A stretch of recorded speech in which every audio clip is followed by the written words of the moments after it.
Hello and welcome to another edition of Cranky Gun Reviews. And today, for episode 6 of my rifle and handgun pairings videos, I decided to stray a little bit away from the rimfire realm and go more into historical military realm. So what I chose for my episode 6 of my rifle and handgun pairing is my Harrington & Richardson M1 Garand from 1953 and my Auto Ordnance 1911 A1, which is a new manufacturer model. Why did I choose the M1 Garand in the 1911? Well, it's because these two firearms actually served in the United States military for a considerable number of years. Now, the M1 Garand served in the U.S. military from 1936 up until 1957, when it was replaced by the M14 rifle, which was a magazine-fed select fire in 7.62 by 51 NATO. And that gun didn't really last that long in the military because it was pretty uncontrollable in full auto. The 1911 served in the U.S. military from 1911 all the way up until 1985, when it was replaced by the Beretta M9. So the reason I chose the M1 Garand and the 1911 for this episode of Rifle and Pistol Pairings is because they both served in the United States military at the exact same time. And both of these are a joy to shoot. I love the United States military history, and actually military history in a lot of countries, but especially the U.S. military history. And it was said that the M1 Garand was the finest fighting rifle ever devised and ever built.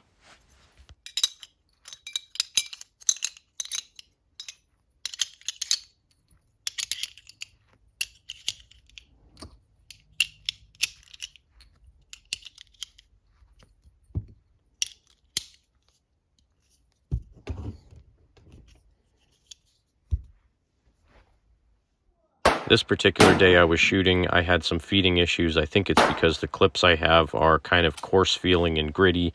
I need to polish them and oil them before my next range trip.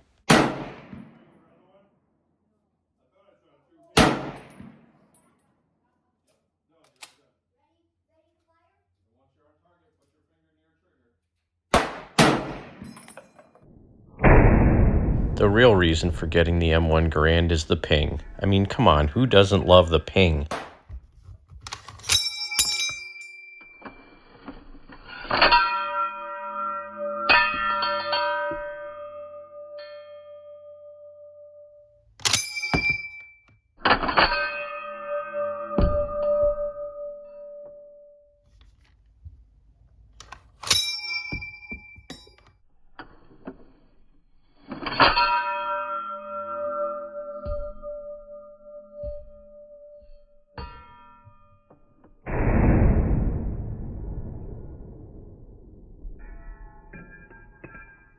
Originally, when I was looking for a 1911, I was looking at a Remington model because I liked the way that they looked. I just wanted a simple military-looking one that didn't have any frills on it.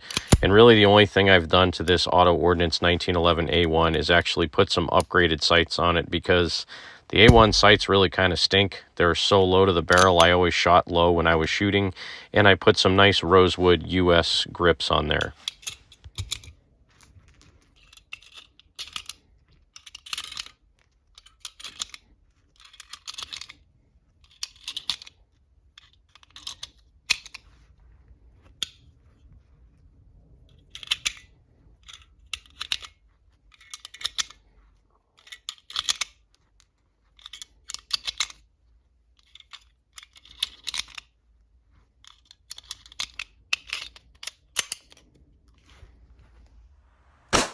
Are these guns outdated?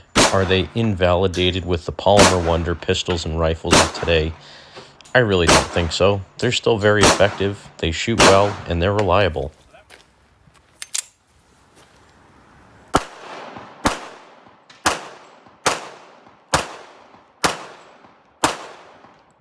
So a lot of the older guns had really cool features built into them, especially when they were military based, because they wanted the soldiers to have access to things like cleaning kits and oil bottles wherever they went. So in the buttstock of this M1 Garand, you actually have space for a cleaning kit and a grease bottle. This particular one is a remanufactured. I think I bought these from CCOP USA, and this has a multi-tool with a grease tube on there. And then it also has a full set of rods for cleaning this thing, a brush, some patches, and a nice little case to stick that down in the buttstock of the rifle. So, of course, I had to go out and buy one of these because my rifle didn't have one.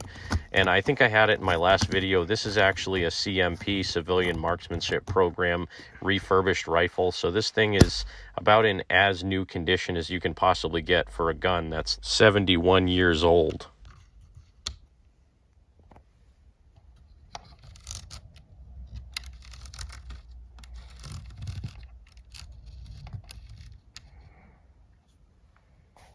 So for the military history that these two guns have, for just the pure joy of shooting that they bring when you take them out to the range, the looks you get and the conversations you have when you're out at the range, that's the reason I chose the M1 Garand and the 1911 A1 as a perfect pairing for a rifle and pistol pairing as part 6 of this series.